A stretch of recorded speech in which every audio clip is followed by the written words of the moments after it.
Hi guys, Nadesh Flowerman here, passionate entrepreneur, here to help you grow, reach, organize, act, and realize your goals towards a thriving and fulfilling life filled with passion, purpose, and I like to say profits.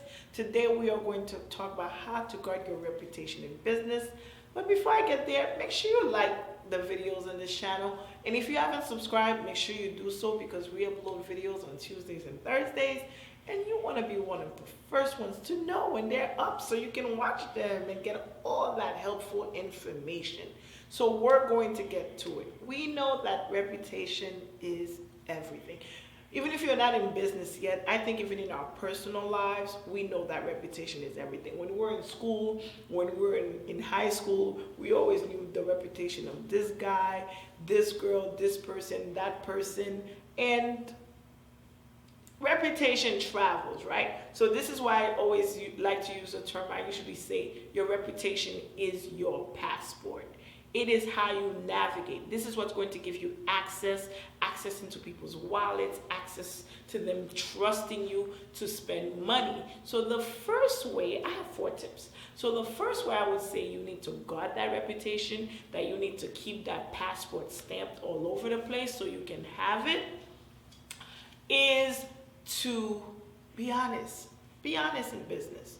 That is the only way to do business. I remember I was planning a anniversary gala, big gala, $200 per person. It was for this famous band, and I was responsible for everything. The only thing I wasn't responsible for, funny enough, was the catering, because I was responsible more on the event planning and sponsorship. I was fundraising, everything I was doing.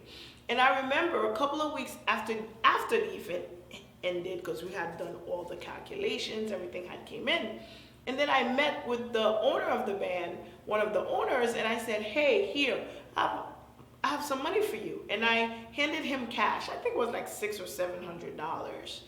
And he was like, what is this for? I was like, oh, someone that I had reached out to, one of my contacts, who was not able to attend the event and couldn't participate, decided that they wanted to give a check just in support, because this was a big band and they wanted to support.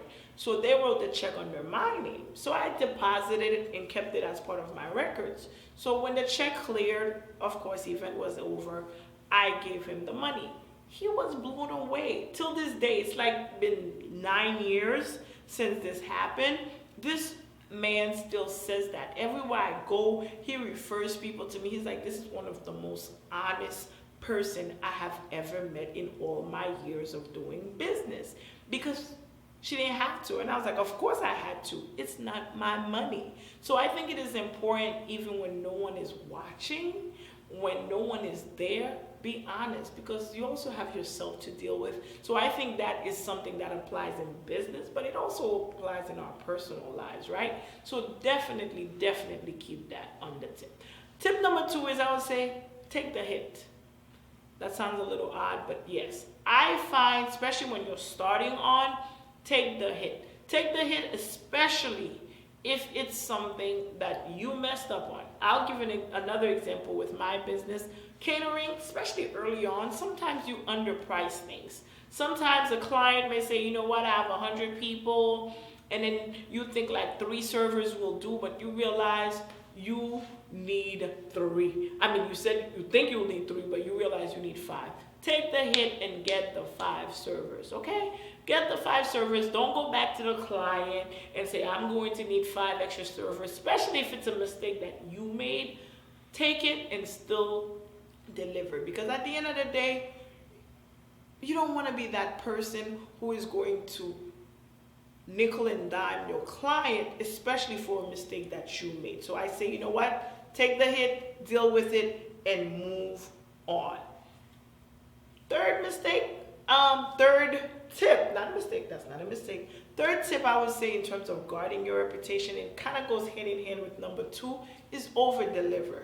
When I say over-deliver is, I always say this to people. When I decide to take a job, especially sometimes I may find that a job is a good networking opportunity or a good advertising opportunity, a good opportunity for me to promote my services or my business. And I undercharge.